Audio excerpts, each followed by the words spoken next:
अनुसंधान, अभिकल्प एवं मानक संगठन RDSO ने भारतीय उद्योग परिसंघ CII के साथ सम्मिलित रूप से लखनऊ में रेलवे में नवीन प्रौद्योगिकियों पर एक सम्मेलन का आयोजन किया।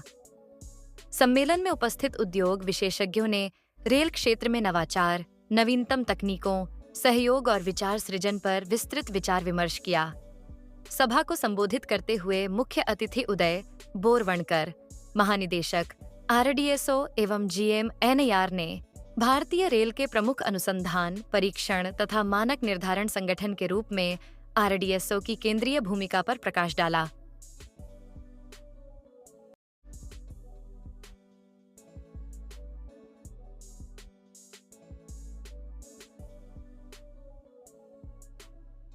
सर, आज CII और RDSO की तरफ से इनोवेटिव टेक्नोलॉजी रेलवे विषय पर एक सेमिनार का आयोजन किया गया है।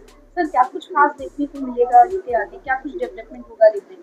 देखिए, जो हमारे विभिन्न इक्विपमेंट्स हैं जिससे कि रेलवे का संचालन सुनिश्चित होता है, जैसे हमारे लोकोमोटिव्स हैं, ट्रैक है, सिग्नलिंग है, ओवरहेड जो कर्षण इक्विपमेंट है जिससे पावर आता है, ये सारे इन सारे फील्ड्स में RDSO का रोल ये है कि हम नई टेक्नोलॉजीज लाते हैं, नई टेक्नोलॉजी है उसके मानक निर्धारित करते हैं, स्टैंडर्ड्स स्पेसिफिकेशंस बनाते हैं और अच्छी गुणवत्ता के साथ वो प्रोडक्ट्स रेलवे को उपलब्ध हों, ये हमें सुनिश्चित करना है। उस दिशा में हम निरंतर इंडस्ट्री में चूँकि नॉलेज है, इंडस्ट्री कंटिन्यूअसली डेवलप कर रही है, नई टेक्निक्स, नई टेक्नोलॉजी, बाहर से भी काफ़ी नॉलेज आ रही है और हमारे खुद के इंजीनियर्स मेक इन इंडिया के तहत बहुत सारा नया काम कर रहे हैं। तो ये एक संवाद है, ये एक इन लोगों से इंटरेक्शन का मकसद हमारा ये है इंडस्ट्री से कि हमें नए आइडियाज़ मिले।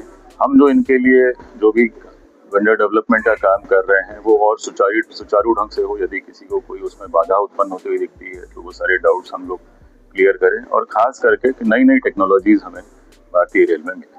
AI जैसे कहते हैं हर क्षेत्र में रेवोल्यूशन आ रहा है, तो आगे क्या रेलवे में भी AI? जी हाँ, बिल्कुल चालू हो गया है AI का यूज़। और हम जैसे इंस्पेक्शंस का एक तरीका पहले से जो स्थापित है बहुत सालों से कि हम जा के अपने उपकरण इंस्पेक्ट करते हैं, फिर उसके बाद उसके ऊपर कार्रवाई करते हैं, सुधार करते हैं। तो ये सारी चीज़ें हम अब कोशिश कर रहे हैं कि इसमें ज़्यादा से ज़्यादा AI का इस्तेमाल करें ताकि डेटा जो बहुत ज़्यादा संख्या में हमारे उपकरण हैं, बहुत ज़्यादा डेटा जनरेट होता है, वो सारा डेटा बहुत अच्छे से कैप्चर हो जाए, फिर हम उस डेटा को एनालाइज करके अपनी पॉलिसी डेवलप करें, अपनी टेक्निक डेवलप करें, तो उसको और कैसे अच्छे से हम उसका मेंटेनेंस कर सकते हैं। सबसे पहले तो मैं Sushil Kumar, MD UP metro, आपका स्वागत करता हूँ। सर, मेट्रो सेकंड फेज क्या स्थिति उसकी है, कब तक निर्माण कार्य? देखिए, लखनऊ का जो सेकंड फेज है ये चारबाग से शुरू होकर के और अंडरग्राउंड होकर के अमीनाबाद और चौक होकर के उसके बाद में वसंत कुंज तक जाएगा। बाद का जो है 5 किलोमीटर एलिवेटेड सेक्शन है, शुरू के 7 किलोमीटर अंडरग्राउंड सेक्शन है। तो इस पे प्रोजेक्ट के अप्रूवल से पहले ही हम लोगों ने काम शुरू कर दिया था। जो ग्राउंड का सर्वे है, जियो टेक्निकल सर्वे है, वो सारे काम काफ़ी हद तक पूरे हो गए हैं। टेंडरिंग की प्रक्रिया चालू हो चुकी है और कुछ टेंडर हमारे ऑलरेडी खुलने भी लग गए हैं। उसके बाद में पैरेलली जो है हम लोग जो फंडिंग के लिए फॉरेन इंस्टीट्यूशंस के साथ में टाई अप करना है वो वाला काम भी पैरेलली चल रहा है। इसके अलावा जितने भी स्पेसिफिकेशंस हैं, टेक्निकल स्पेसिफिकेशंस हैं, वो ऑलमोस्ट फाइनल स्टेज में है और आने वाले समय में हम अगले कुछ समय में उनका टेंडर जो है धीरे धीरे करते जाएंगे। पूरे सेक्शन को 2 पार्ट में बांटा जा रहा है। जो डिपो है वो बसंत कुंज के पास में है, तो डिपो का निर्माण जल्दी करना होगा और एलिवेटेड सेक्शन जो है उसका निर्माण जल्दी करना होगा। और बाकी जो अंडरग्राउंड है उसमें थोड़ा टाइम लगता ही है। हम लोग इसको 2 पार्ट में बांट करके प्रोजेक्ट को एक्सपेडाइट करने की कोशिश कर रहे हैं। जैसे अभी मैंने बताया कि टेंडरिंग की प्रक्रिया ऑलरेडी शुरू हो गई है, कुछ टेंडर खुल भी गए हैं। हम लोग धीरे धीरे जो है काम करेंगे। इसको परियोजना को 5 साल में पूरा करने का लक्ष्य भारत सरकार ने दिया है। हमें पूरी उम्मीद है कि हम उससे पहले ही इसको पूरा कर पाएंगे। क्या उम्मीद है सर, जनवरी या फरवरी कब से काम? देखिए ग्राउंड पे काम ऑलरेडी शुरू हो चुका है। जैसे हमने बोला कि सर्वे का काम है, यूटिलिटी आइडेंटिफिकेशन का काम है, कहाँ पे सीवेज आ रही है, ये सारा काम ऑलरेडी शुरू हो गया है। तो वो सबसे पहला काम होता है। उसके बाद में फिर जो जो जमीन जहाँ जहाँ जिस जगह चाहिए उसका अधिग्रहण करना, उसके बाद में काम करना। टेंडर शुरू होने के बाद में कंपनियां काम आकर के शुरू करेंगी। चारबाग में बस अड्डा भी बन रहा है मल्टी स्टोरी, और मेट्रो का भी काम होना है, क्या वहाँ कुछ ऐसा इशू?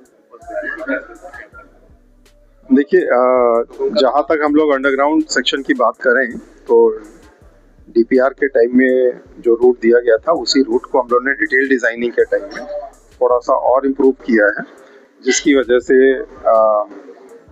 जो स्टेशंस की लोकेशन है वो थोड़ा बहुत आगे पीछे करने के बाद में हम ये मान के चल रहे हैं कि अब जो मेजर चौराहे हैं जैसे कि मेडिकल चौराहा है, चरक है, चौक है, इन सब में ज़्यादा दिक्कत नहीं होगी और स्टेशंस को थोड़ा बहुत वहाँ से मॉडिफाई किया गया है वहाँ पे। अच्छा सर, जो इसका फंड जमाइका पहले कर रहा था, फंडिंग अब क्या कौन सी कंपनी बैंक्स कर रहे हैं एफआई? वो बहुत सारे बैंक्स के साथ में बातचीत होती है जो भारत सरकार के साथ में होती है, क्योंकि सॉवरेन गारंटी उनकी रहती है। तो वो सब चीज़ें अभी चल रही हैं भारत सरकार के सहयोग के साथ। तो सर जिस तरह जमाइका इसका पूरा एलएमआरसी के साथ पूरा था, जिसका यूपीएमआरसी के साथ नहीं। देखिए सब मेट्रोज के साथ में अलग अलग फंडिंग, फॉरेन फंडिंग इंस्टीट्यूशंस आते हैं।